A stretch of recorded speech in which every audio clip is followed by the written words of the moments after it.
may be aggressively, tragically wrong. And that's fine. Have some conviction around something. Focus on it. Let the market kind of slap you in the face if it's not correct. Welcome to LaunchPod, a product management podcast brought to you by LogRocket. Today, our guest is Nan Yu, head of product at Linear, a purpose-built tool for planning and building products. On today's episode, Nan talks to LogRocket's VP of Marketing, Jeff Wharton, about being intentional with organizational design, prioritizing tasks that make products special while minimizing unnecessary complexity, and what is so important about heirloom tomatoes. So, here it is, our conversation with Nan Yu. Hey Nan, how you doing, man? Thanks for coming on today. Yeah, great to be here, Jeff. I'm excited. I mean, Linear, obviously, super well-known, well thought of. Our engineering team was really jealous when they found out you were coming on. So, I hope I do them proud here. That's good to hear. We have a good reputation with your engineers. Yeah, we're customers and, they love the product. So I'm sure they want me to pass that on. But before we jump in, you've had a cool career I want to get into. But before we kind of jump into the main point of this and talk about tomatoes, we always like to kind of find out product management is one of those things, the role is really wide. So can you just briefly and succinctly describe, what you think product management is or what the role of PM is, as if you were talking to a family member who isn't technical, you're talking to like your aunt or something. Yeah, you're right. I mean, there's a lot of different definitions, and I think a lot of that comes from, the fact that PMs kind of live in a lot of different industries at different stages of like the company. You have very different types of goals. So for me, right, when I'm kind of explaining it to my parents or something like that, I'm mostly telling them that, look, my job is to convince our customers or our potential customers that there's a better, more efficient way of just getting their work done day to day when it comes to like process management and dealing with their tasks. And it's my job to convince them that there's a better way than what they're doing right now. And then to also back that up by providing the tooling, right, for them to be able to do it in that new way. So that's my current sort of, day-to-day job description. I'm sure that will change, right, as Linear kind of grows up a little bit and we get into like larger scales. We periodically get some kind of wild answers here, so I always love asking this one. But what are 3 tools you can't live without? Yeah, I think my answers are going to be a little boring, to start with. Like the stuff that I live my day-to-day life out of, right? It's a ton of Linear, Slack, and Google Calendar. That's like 90% of where I actually express my work and my output. But I think in terms of sort of sharper tools that are more specific, I love CleanShot. It's like a screenshotting tool on macOS. It has a lot of just nice side features that you would want for screen capture, screen recording. Let's do a bunch of annotation and draw boxes and arrows and stuff like that on top of your screenshots. So whenever I'm like reporting a bug or suggesting a change to a screen or something like that, it's just like default tool I use. It's like my design tool almost. Nice. Yeah, it's interesting. I feel like when you are a little early in your career, maybe there's a lot of kind of point tools and stuff you use a lot more. But I've found that similarly, I'm in Slack pretty much all day. Zoom, unfortunately, because teams are always kind of distributed all over. But yeah, the calendar, right? Like without that, I have no idea where I'm going, what I'm doing, which might actually be good. Might actually cause me to do less meetings and get more work done, but who knows? So, all right, let's dive into kind of the main crux of the thing here, right? You've had a really cool career across several, great companies. You've touched a lot of different kind of things from D2C e-commerce to Linear, which is, a B2B kind of product management app. And through that, you recently were over at Figma's conference and you talked about your ideas for org design and basically talked about how most startups are doing it wrong. And what they should do is think about it like an heirloom tomato. When I saw it, I kind of had a couple of really tight takeaways. I want to make sure I got this right. Because if people want to see it, go check it out on YouTube. It's on Figma's channel, I believe. Yeah. Fantastic talk. It's great. It goes quick. Can I reiterate it back as like, be intentional with your org as you are with your product. Don't worry about being normal. Be right for your product. Overinvest in what makes you special. And don't be afraid to change as you need to. Yeah, I think those are good takeaways from it. And the thing that really ties it together is you kind of have to believe in Conway's law, right? It's this thing that I'm sure a lot of people have heard about it. And it basically says that the way that you set up your communication structures within your organization, so basically your org chart, it's going to really have a direct impact on what your product is going to end up looking like, right? And fighting it is really hard because who people talk to today, that really determines who they collaborate with. That determines, if they're responsible for different parts of the product. Those parts of the product they're gonna work together a lot better, a lot more smoothly. So where you put up walls, you're gonna have your customers are gonna see it. Right? They're going to see the separation of your teams just reflected in how your product works. So what you should do is you should treat your org design as a product design problem, right? It's not an HR problem, right? People look at, oh, it's a pure HR problem. We're a fast moving startup. We don't have time for that stuff. We got to get going and start writing code or whatever. And it's just like, yeah, you do, right? But the first step in determining what your product is going to look like is probably going to be, how are the people who are building that product, how are they communicating with each other?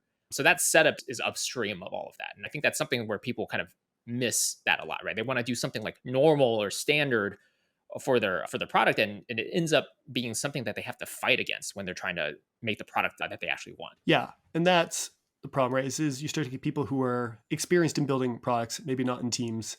And so they look to kind of, I guess, the normal, what is seen as normal advice here, or kind of what everyone else is doing. And that seems to be one of the big parts is you need to customize around yourself, not around, kind of the average, no regression to the mean here. Now, like I said, you were at several, really interesting companies with a good degree of variance across those. And it seems like you talk about why this is important is if you're going to be a startup, you have to be really special at something, right? You have to be highly differentiated. You have to bring something super high value to get people to kind of make a switch in a way that gives you the exit velocity. Rather than just kind of going backwards and going through biography of your time, maybe we can kind of hear more about how you got here by talking about some of the companies you were at and kind of examples of this idea of, I guess, to use the tomato analogy that you use, the special thing has to taste really good. So can you walk us through a little bit from some of the past companies, how your thing tasted really good at maybe like Everlane or Mode or anything like that? Yeah, totally. I mean, Everlane's a great example, right? And I think it's where I formed a lot of these ideas Mm-hmm. originally. It's where I kind of learned about, what it really takes to break through the noise, right? To get, kind of unreasonably good growth really fast. And, for us there, everything was focused around category launches, right? We started off, way back in 2011, we started off with as like a t-shirt company. And today it's a full, it's sort of like a full line men's and women's like e-commerce brand, right? Like a fashion brand. And the journey to get there was, kind of this very steady march of category launches, right? And then some categories were smaller than others and some were bigger than others, but like whatever we were working on, the next category launch was always the most important thing. And it had to hit. And every single time we hit, we saw the numbers go way up. And if we missed, then things would be flat and we had invested a bunch into something that didn't really affect the growth trajectory. And that relentless focus, got us through the first 5-6 years of the company's existence, right? And it, gave us like the real strong growth that we needed to like become, you know, almost effectively like a mall brand to some degree, right? To be on the same, sort of mention list if you're going to mention like Gap or J. Crew or something like that, something where everyone knows those brands, right? We had to go from nothing to that in 5 years instead of like Gap, which started in like the 60s or something like that, right? Like we had to really just accelerate and get to that point much faster than brands had done in the past. And what did the product team look like there? I guess, what did the, not product team, but the entire team look like there kind of on the build side? Where were you guys focused, or what enabled you to focus on kind of those category launches? So, so just spot on. The team itself, we had engineering, we had design, we had product. It looked like a very normal tech company on that side. But, the way that we thought about our work was like, okay, what's the next category? Like, what is it going to be? What changes do we have to make to the core product to really support it? Right. So when we went into, like denim or something like that, it was like, okay, we have to make, kind of size comparison things like on the website because we have a bunch of different cuts and stuff like that. And we hadn't had that before for some like t-shirts. So all of the different product changes were sort of downstream from whatever the major launch category was. And when you go into major categories like shirting or denim or shoes or whatnot, right? Like you have to make sure that you're really supporting that particular product, both on the sort of e-commerce side, but also on the marketing side. Like, what does it mean to, market for this kind of stuff? What kind of sort of digital experiences do we need to build to support it? So the way that, we think about it, right, is almost like, here's a timeline. What's the next major launch that we're doing? What are the sort of direct things that we need to support, like the launch the day of? And then what are the sort of, kind of e-commerce enabling pieces? And then what are the merchandising pieces that we need to build in order to enable that e-commerce experience, right? So everything kind of culminated into like a single point launch. Yeah. And do you remember, were there things, because I think we've seen this, I like to think we at LogRocket kind of run very similarly, where we do very strict planning when we're trying to line up what we're going to do on a monthly or kind of whatever our run rate timeline is, where we look at, we want to do all these things. Let's prioritize the few that are going to have the biggest impact or most important and spend just a disproportionate or almost all of our time there. And what that inevitably leads to is people feeling like, oh, we need to do this too. We need to do this too. We need to do this too. And you kind of have to explain why you don't have to do those things. Were there kind of regular things that came up that, maybe people felt like they were worried about, or, seemed like they were going undone, that just didn't fit in that, like, the magic of Everlane wasn't the core thing? And so you felt pretty confident in just pushing it off?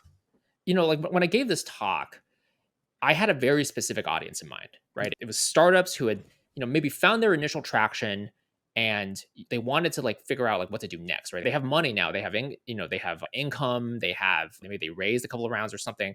So like, how do we deploy those resources in a way that makes sense? Like, you're still not a big company. You can't do everything under the sun. So something is going to feel uncomfortable because you're like, well, it would be nice to be able to do this feature, or it would be nice to be able to try this marketing idea or whatever. That's not our main thing right now. So the right thing to do is to actively decide to not do that. And that's, that decision is something you have to make over and over again. So as much as anything, the idea of a main thing is like, here is a decision-making framework that says like, how are we going to get to our next objective, right? Our next objective is to get to this much revenue or this many customers or this many daily active users or whatever it happens to be. And here's the plan to get there. So if it doesn't contribute to that plan, what, the mindset that we should have is like, how do we figure out how to not do that? Right? What are the things we can do to put that off? We might do things that don't scale. You might do things like manually that could be automated, but like it's not quite the time yet or whatever. But like, that's the game. And then on the other side of it, right, for the main thing, the game is like, what can we do to make the main thing even better, to make us more differentiated from, the competition, to rise out of the sea of noise, right, that we live in from a marketing perspective. So those two things combined really kind of help startups get from we have initial traction to we have really solid growth. Yeah. The way I try and communicate it to my team is you only have X amount of time. We've raised a bunch of money. And so maybe we're not money bounded immediately, but you're time bounded always. We only have X amount of time and you can't get more. And everything you say yes to is something else you said no to by definition. And you can add more things, but kind of work in progress kills everything if you have too much. So what I tell them is, anything worth half-assing, we're not going to do. And everything we do has to have a whole ass on it. And it always gets a little snicker because, but the idea is, if we're not going to do it all the way, if we're not going to do it great, we're not going to do it. And that means you have to figure out what's really important to do really well. So I loved I loved this talk. It resonated so hard with me. And it was fantastic to see, kind of what has been bumping around in my head really catalyzed really well from you. But also good to know that, like, marketing's not the only one who suffers from that kind of shiny object syndrome. So can we go the converse? Have you ever seen, I guess, or where have you seen this kind of org setup maybe not deployed well, where it was uniform, and what did that turn into? One of the jobs that I had where there was a moment, I worked at this company called Abstract, and it's like a sort of like a version control system for sketch files. So it was kind of trying to be like GitHub for design, right? That was like the kind of major goal. And there was a moment there where, a bunch of new management kind of came in and they wanted to like change some stuff. And they set up the team in such a way where you had these sort of very evenly balanced teams, each kind of focused on a different area of concentration that were all mutually exclusive from each other. And, and like looking back on it, right, like, to be really honest, it was probably not the right thing to do, because at that point we ended up doing a whole bunch of things at once that were almost like siloed from each other. They like didn't interact in a way that was really cohesive. But I think more importantly, we probably over invested in some areas that didn't need it. And like, that's the real danger of doing this kind of stuff, where, if you have two teams that are equal, you're saying like, look, I'm going to have 50% sort of effort distributed across these two things. And you're making a very strong assumption that they are equally important. And like, that's almost always not the case, right? At Everlane, the only thing that was important was the next category launch, right? You can sacrifice everything else. If the next category launch goes well, numbers go up, we raise more money, we get more customers, whatever it happens to be, right? Like that's the only thing that matters. So like you can literally have everything else be held together with duct tape and it's okay. And I think that's an uncomfortable sort of mindset for people to adopt, really. Yeah, that's a difficult part, is them feeling like stuff is only done halfway. And you're like, yeah, it is. That's fine. It's done as good as it needs to be and no more. You talk a lot about being intentional with the org design. And that, you also mentioned it's really hard to unwind this once you go down the path of kind of like equal boxes of kind of org pods. The converse, though, is you have to probably be a little bit more intentional up front. I guess, is that an accurate way of looking at it? Like, do you have to do more planning? What goes into kind of the upfront piece here to make sure you're kind of hitting this right 2 or 3 years out even? Yeah. You're saying like, hey, where does the rubber actually meet the road on this? And I think that's a astute observation, right? Because again, this is a very specific audience. You're a startup. You're trying to go from nothing to something amazing. And in order to do that, you can't just like have a passive portfolio management attitude about it. I think what ends up happening is people kind of look at it. They're like, well, what I do with my personal wealth or whatever it is like I put in a bunch of index funds. They're all kind of sitting there and they're all growing at a comfortable rate. And I can just, kind of hands off. Like, that's not how you want to manage this kind of investment, right? In terms of like where you put your effort to grow your product, you have to be an active manager. You have to be in the details and understanding all of the reasoning behind the directions that people are making. And like, even if you're saying like, look, I want my teams to be able to have a bunch of autonomy, that's fine. But at the end of the day, as a leader, you own the decisions that they're making. So it has to fit together and be cohesive. And I think what ends up happening when people, split these teams up and they give them like sort of like equal weight is they're saying like, well, I don't know which one's more important, right? They're deciding to not take an opinion. They're deciding not to take a stand. They're kind of abdicating their their responsibility to differentiate their product. And I think that's sort of like a truth that you have to accept, right? That you have to take responsibility as a leader for saying like, here's where we're going to be great and really differentiate and, and kind of rise above the market. And I could be wrong, right? Like that's I could be aggressively, tragically wrong. And that's fine. That's actually probably better, right? You want to know for sure that you're wrong, and then you can switch switch directions and do whatever, right? That's a failing fast is a thing that we want to do. It's not like, oh, well, we're gonna wait and see. We're gonna wait and see on everything. It's like, no. Have some conviction around something, focus on it, and let the market, kind of slap you in the face if it's not correct, because then at least like, okay, well, we got to go look somewhere else. Yeah, I think that is such a great kind of point right there. Is right. You need the opinion. You need to come in with a viewpoint. You're a startup. If you need to hit escape velocity, you're not going to do it by being boring. You're not going to be everything to everyone.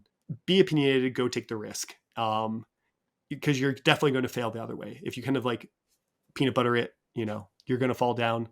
Take the risk where it's big payoff, big risk. But like you said, you can pivot, you can change, you can make a new bet, but you never learn that if you don't start. So one thing I was kind of wondering as I listen to this is you talk a lot about, have the team that you can regularly redistribute the team as you guys at Everlane were doing is all about category launches until it wasn't, I assume. But you have this team here that now you maybe need to reorganize or change around, or maybe you were changing them around during that time. I'm sure Linear, the scope of your product has greatly increased over the past, years. Mm-hmm. How do you maintain a team that kind of has enough context and enough depth in areas to be able to drive continuity and continue to, build great product, but also is able to kind of pick up and move to a different piece and move to a different piece? And maybe sub to that, like, how do you think about, people with very specialized skill sets? Maybe people who, I assume you have a couple of infrastructure engineers, or you have people specialized in iOS or Android or different mobile frameworks or something like that. What I wanted to do with this talk and the message I wanted to convey was like, look, there's some places where having specialized teams is an obvious answer, right? When you talk about infrastructure, iOS, things like that, like there's a very specific technical skill set that you want. You have a narrow goal to sort of begin with, and there's some natural contours, right, that make sense for those folks. That's not where the difficulty is, right? The difficulty is when you have a pool of maybe like generalist engineers, which is like what every startup starts with, and that pool is kind of getting continuously bigger.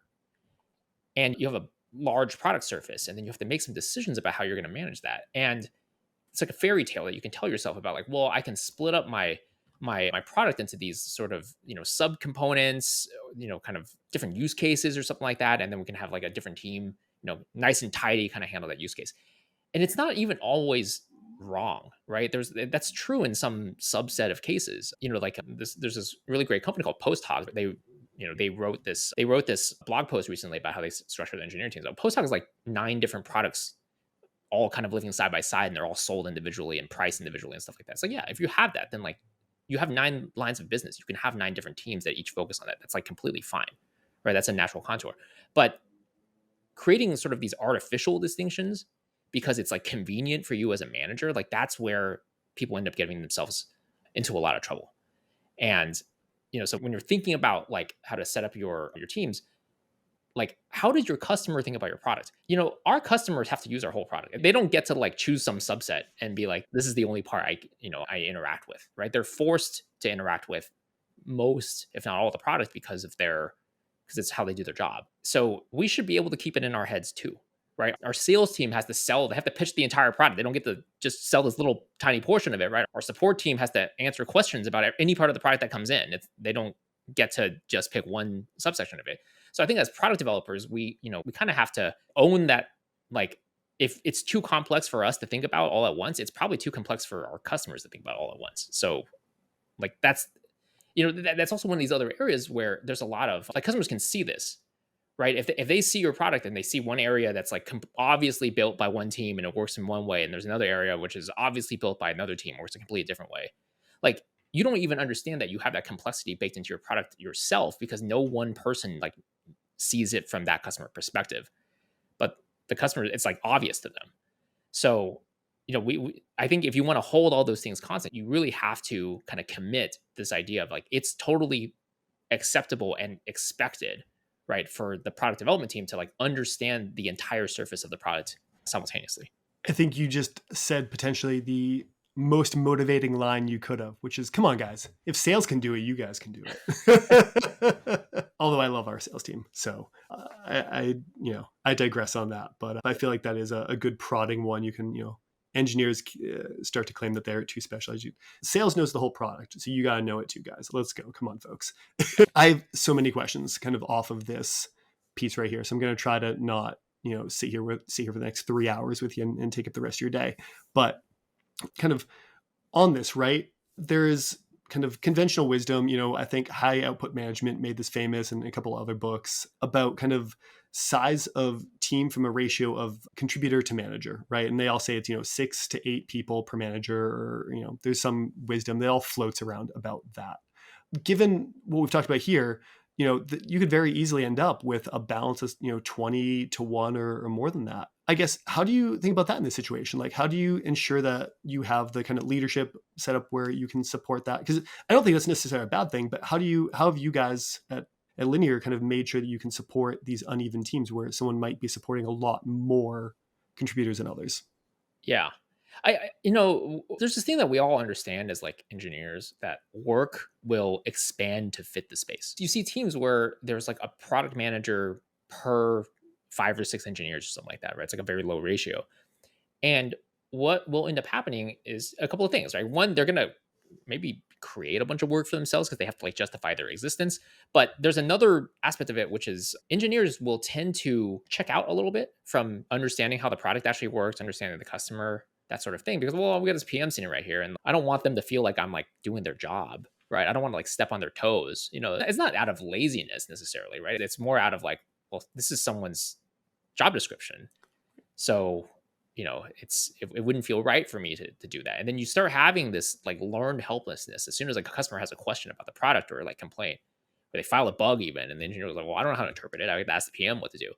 So I think that dynamic is like probably way more dangerous than a product manager being overworked. A product manager being overworked, there's a very clear solution and it's solvable. Hire another product manager, right? Like you have a problem, there's your solution. If you end up in a state where your engineering team is like disengaged and they have like learned helplessness, like good luck trying to unwind that. That is a cultural change that you're not going to observe until it's too late. And it's very difficult to reverse. And it takes a long time. So, I mean, it seems like we keep going back to once you kind of get, there are certain tipping points once you get to, they're hard to come back from. So work hard to prevent those and kind of only hire once you really see the need versus kind of anticipating or trying to land in these kind of pre-structured, ratios. I mean, not even to mention what the CEO of NVIDIA, Jensen Huang, has what, like 40 reports? Is it now? 60 was the last I heard or something insane. Yeah, something like that. And like, Yeah. look, that is a special case, right? He's a CEO. All his reports are Right. very like independent and stuff like that. But I think that take a book like High Output Management, right? And hopefully the audience has read that book. If they haven't, I really do recommend it. And it's considered a classic. There's a lot of good stuff in there, but the good stuff is really about like the principles that are driving a lot of the decision making, right? The principle that Andy Grove talks about in high output management is really focused on like, look, as a manager, you're not doing IC work. So your output, like why is it called high output management? Your output is based on the output of your team that you're directly responsible for, plus all of the adjacent teams that you influence. Okay. So like accept that as the axiom. Now here's a bunch of techniques to get the best output from your team. And then for him, the best techniques were like do a bunch of one-on-one meetings, don't have more than like 8 or 9 reports, because you have to do one-on-one meetings with all of them all the time. So like, your schedule is going to be destroyed if you have more than that many. And all of this stuff, but all of this stuff is in service of that original principle. So, but then like people read the book and like, look, they don't pay that much attention to it or whatever. They like pull out, oh, great, 8 reports done, check. I can do that. That's a tangible thing that I can do. But they kind of lose sight of this idea about like, the whole point of doing this is the output of my team is my output. So like one of the ways you can get a lot more output is you can hire a bunch of people, have a much bigger team, right? You can get a lot more output that way. But like there's a natural limit on that based on how much, your communication channels or whatever. But our communication channels are different now. We're much, we're able to do like a lot of good mass communication, async communication, all that kind of stuff. So, as long as you're able to achieve that core principle, it doesn't really actually matter how many direct reports you have or how big your team is, right? Like the answer should be like as big as I can possibly support. Yeah. That makes like the ratio is there as an example, not as a burnt in the wood truth. So yeah, I love kind of the general sense talking to you that it always goes back to think about what you're trying to accomplish, set yourself up to do that in the best way possible. Understand the concept, but don't die on the kind of like detail that maybe was written down or specified or something else that worked for someone else. What works for you to accomplish your big goal that makes your startup special in this case? Yeah. So how do you, I assume there's not just like one linear team at this point. There's probably breakouts and at least 1 or 2 subgroups. How do you kind of hit that point, or how do you make that decision? It's time to carve off some resources. Where does that come in, or does it not? Are you guys just still one big, group that kind of just functions really well? We're basically one big group that functions really well. But in all honesty, we are, right? And there are some soft boundaries. And the soft boundaries are more related to practical ideas. Like we have a bunch of team members in Europe. We're very, our founders are all Finnish. So there's a big sort of European footprint that we have. And just from a time zone perspective, it's a lot more convenient for the Americans to kind of all work together and for the Europeans to work together on most projects. So there's some soft boundaries there, but there's not like, a boundary of like product understanding or a boundary of like, here's the part of the code base where I absolutely can't touch or something like that. So, in a lot of, and also certainly our product management team, like we kind of like work with engineers on both sides. So we're kind of independent of that. Yeah. So it's effectively one main team, right? We have separate teams for infrastructure and for iOS, for Android, right? Those are, kind of, again, I said like natural kind of, carve outs. But other than those extremely specific, specializations, yeah, it's all one big team. And so I guess drawing the difference between a functional team that owns an area versus for this period of time, you're in a smaller group that's working on this area just to drive a specific outcome, maybe a launch of a specific functionality, but you are still part of this team that owns the whole product. You don't own this area. This is just where your work is focused for a little bit. Yeah, exactly. And we have this rotation, for example, people have different kinds of like on-call rotations, and we have a rotation we call goalie, and it's basically, the sort of defensive mechanism that we have to field like bug reports and small feature requests and things like that. And those will come from any odd direction, right? Any part of the product, any piece of functionality, whatever. And then whoever happens to be goalie needs to figure out what to do with it. Mm-hmm. So that's, that it's almost like an exercise to be like, okay, like, pop quiz, something's going to happen. You better have some way to, dive into that area and figure it out. It ensures that everyone has the breadth across the product like we talked about, right? Because Yeah. you might have to prove it at some point, so be ready. Okay, that makes a lot of sense. I kind of love the idea that it gives you the ability to redeploy quickly as you need to if new priorities come up, because you do have this breadth of knowledge across the team. Yeah. I When want to something something. changes. Yeah, I want to see something very specific about that, right? Because in some places I've been in the past, and during my consulting time, some of the companies I saw, one of the big problems, one of the big sort of distinct problems that they run into is they go like, well, there's this main thing, but it's covered by this team, and it's only 40% of our resources, and so we can't put any more people on it. And it's like, why? Just make the decision to say like that doesn't matter. Put these other people on it if they can, if they're able to do the work. And and it's just it's this very almost like social boundary that we put into place when we split teams up and have them like own certain product areas. Yeah. Like there are situations in which that is appropriate, but if you find yourself feeling bad that there's this boundary and you're unable to cross it, then like you should just decide to not have the boundary, right? Yeah. Like that's a signal that you have set the boundary incorrectly. And I think that's the hump that everyone kind of needs to get over. This is going to be a reference that is probably out of left field, but it reminds me, growing up in the 80s and 90s, right, is when the Disney movie Aladdin came out, and like they go through a whole bunch of hijinks and craziness, but at the end, basically Aladdin has proven himself, and he's won over the princess, and the Sultan loves him and everything, and he saved the kingdom. And yet they go, oh, but you guys can't get married. Sorry, you're not a prince. And the Sultan's like, what are we gonna do? Yeah, you're in charge. It's you made the rule. The Aladdin principle right here, right? Just you can change that team, put someone else on it if you want to, if it's that important. One more question I have this, and then let's move on. But what about you? You kind of mentioned, focus on things that make you special, right? Do the things you want to do to continue to drive forward that thing that differentiates you, and just focus relentlessly and do as much of that as possible. But there are always these kind of like checkbox things, especially as you grow as an org and you need to maybe sell more into the enterprise. Some companies have bigger, you want to sell to healthcare companies now, and you need to be able to sign a BAA, or you need to do role-based access control. And this list goes on. And some of these have solutions you can just buy off the shelf, right? Like Auth0, great, exists. But how do you think about this as a kind of problem about they're not the things you want to do, they don't make you special, they just check a box and make you purchasable in a new segment? And some of them you can buy, like I said, but some of them you might not be able to. Like, where's this fit in? It's like any other project that we build, right? Whether we're building a feature or we're building, a specific sort of table stakes feature that is demanded by, like larger enterprise customers. It's a very well-defined goal. So ask a small team of people to go work on it. And then when it's done, they don't have to think about it anymore. And like, that is the ideal outcome, right? When you think about, there are things that make your business special, and there are things that are, things that you should feel very reluctant that you have to do them, right? It should feel bad that you have to do this stuff. So the stuff that you feel bad about, the game that you want to play is to do it as little as you possibly can, right? You have to do whatever it is that it takes to enable the business to sell into these, kind of target customers or whatever, right? But the amount you want to do is as little as possible. If you tie people's self-identity to be like, this is your team's charter, you're the skim, like SAML team or whatever, like, okay, I guess my job is to do the skim SAML as much as I can, as much as possible. It's like, no, right.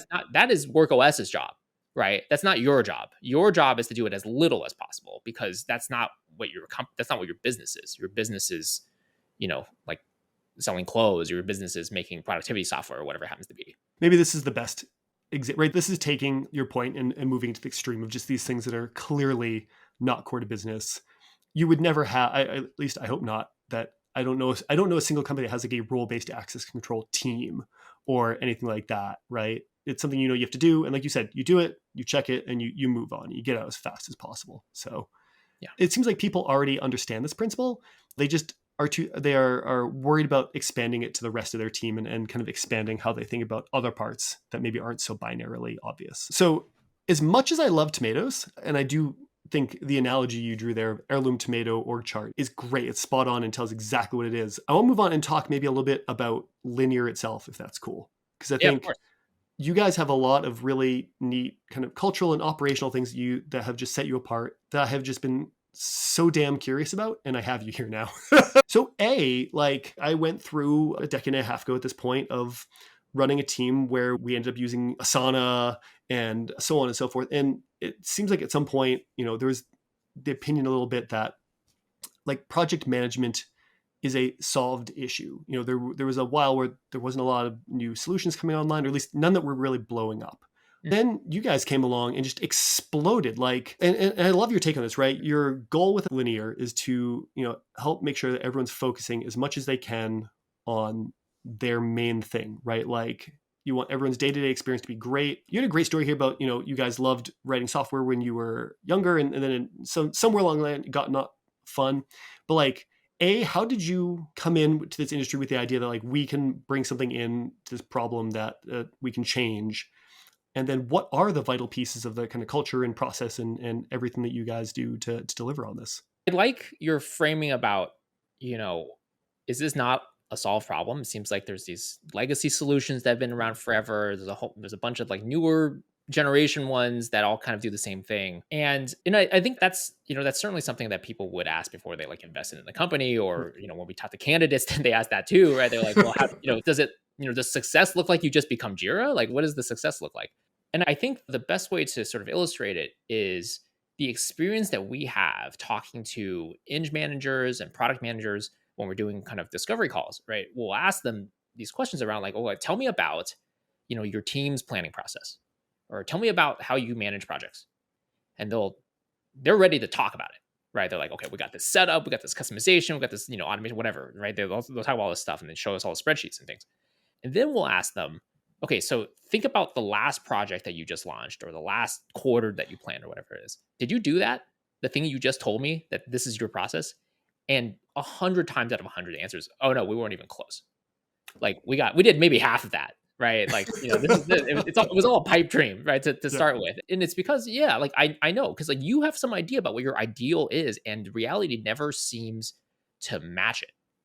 Because, for a lot of reasons, right? A big part of it is that, it's often very hard for you to orchestrate everyone to do the right thing, because no one knows what the right thing is. You had to invent your process at your company and then tell everyone to do it and like get it into their brain so that they press the right buttons in the right order, and they didn't like ruin your customizations, all that kind of stuff. There's so many things that have to go right in order to actually achieve the thing that you had in your head. And we want to take a sort of different approach, right? Because if you look at a lot of these companies that they're like, oh yeah, people don't really love, Jira that much, so we can come in and compete. And then the PM, puts on their like good PM hat and they go, well, we're going to listen to customers and see what they want. And then someone's going to be like, well, my ideal situation is this. And they're like, great, we'll give you a way to achieve your ideal situation. And pretty soon, like inch by inch, you end up becoming the thing that you were there to displace in the first place. Because every single time you give people those customizations and those, like little minute like configuration options, you make it a little bit harder for all of the ICs who have to engage with this thing to like know what they're even supposed to do. Right. Like we talk to companies, this company's like, oh yeah, well, we have 150 custom fields in Jira that we use. And we're like, okay, yeah. And then it's the IT person, like, yeah, like we have these, we have to, in order to transition, we got to preserve all of them. I'm like, do you? Like, what percentage of people even know what any of those mean? Right. And then we'd like asked around, just a survey on their behalf, right? Pull in a bunch of engineers and eng managers and like, oh yeah, we have no idea what these things are.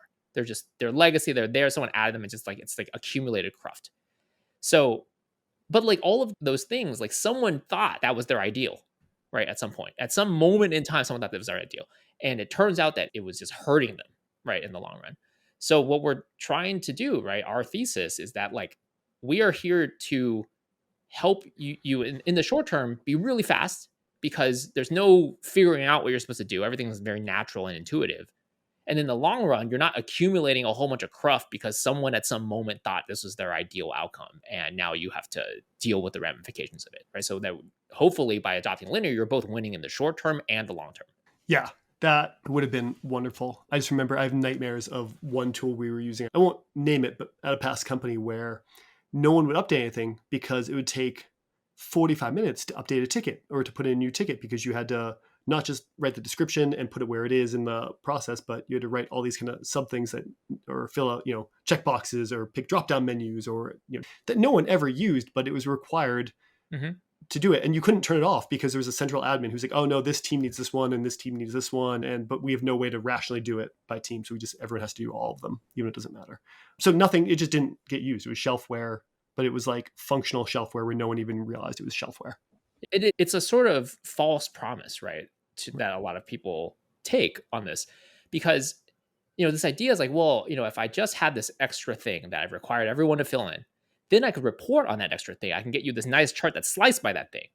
And that's the ideal. But the reality is no one knows what the thing is. So anytime someone chooses an item from the dropdown, it's because they just want to get past the required field so they can hit submit on Right. the issue, right? So it's a completely garbage field that that all the data is unreliable in the first place because no one knows what it's really there for.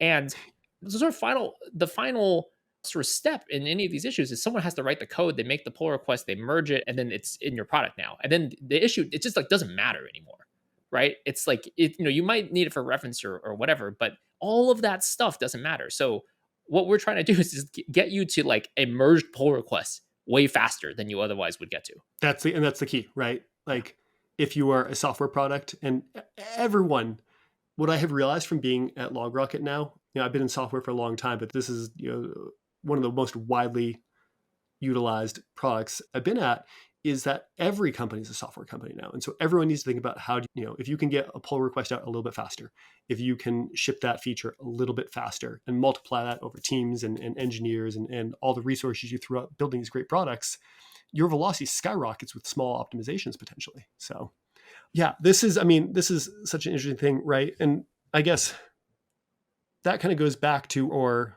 I guess it shows up in, Linear is famously an opinionated organization, right? You have the product you're building and you've gotten, I'm sure, hundreds of requests for custom fields and this, and just add this one thing. And it seems like almost always Linear says no.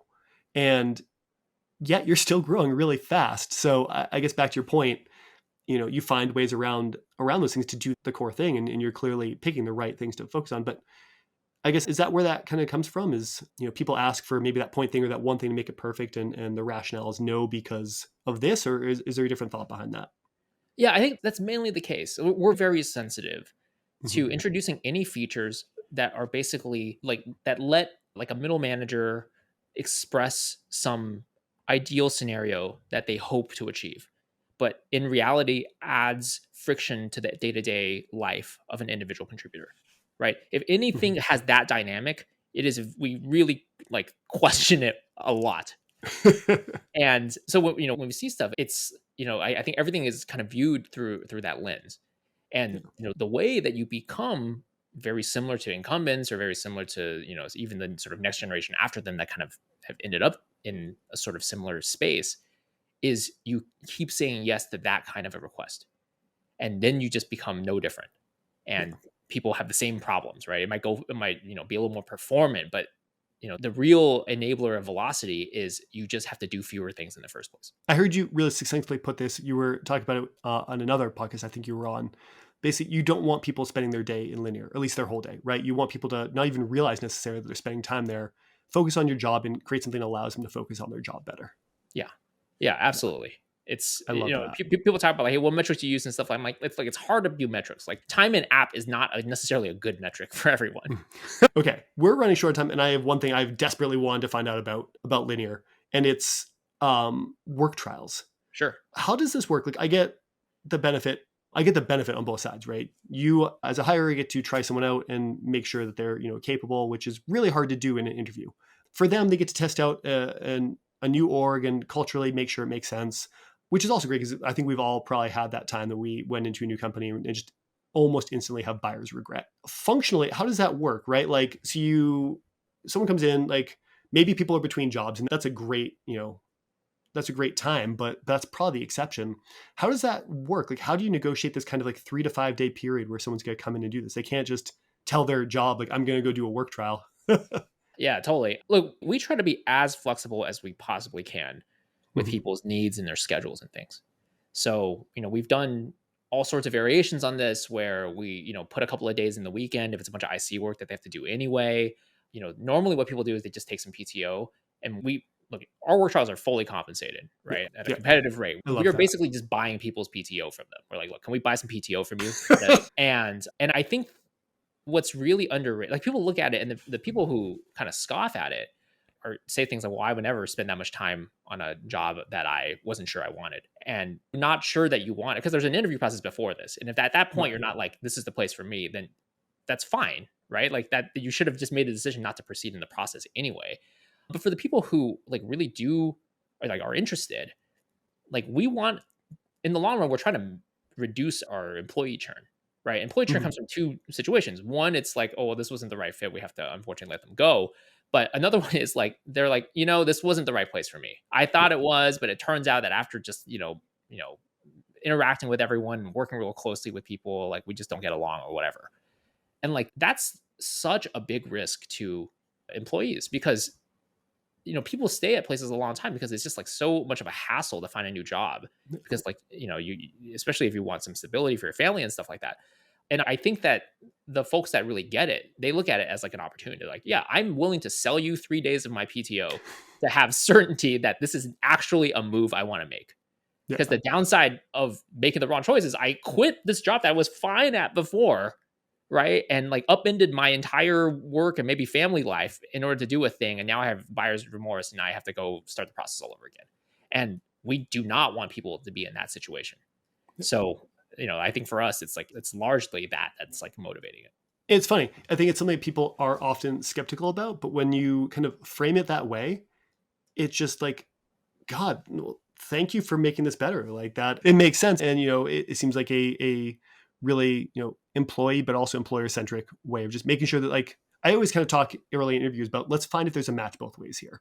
And it seems like it's just that kind of really tested to the max. And how do you ensure that you're really doing that, which I think is a great thing. How do you want motivated people there who want to be there, and you want people happy, which means if they find out it's wrong, like better find out early, right? Fail fast. Back to that idea. Well, Nan, it was fantastic having you on. I mean, I know we're running out of time here. You're busy. I don't want to take up too much of your day. Yeah. So, I mean, while I have a million more questions, maybe we can have you on again sometime later, but I appreciate you coming on. Thanks for joining. Is there anywhere, if someone's looking to reach out, LinkedIn or Twitter or something, what's the best way to shoot you a note? Twitter is probably the most reliable. My handle is the Nan Yu, TheNanyu. And then my linear email is very guessable. It's my first name at linear.app. So, oh, wow. That's brave of you giving that out. Well, I mean, plenty of people have guessed. Like you said, it's guess. I mean, that's the problem with the first name at, is not too hard to find. So yeah. Awesome. Well, thanks, man. I appreciate you coming on. This is a blast. And I hope to talk to you again soon. Yeah, that's terrific. Thanks, Jeff.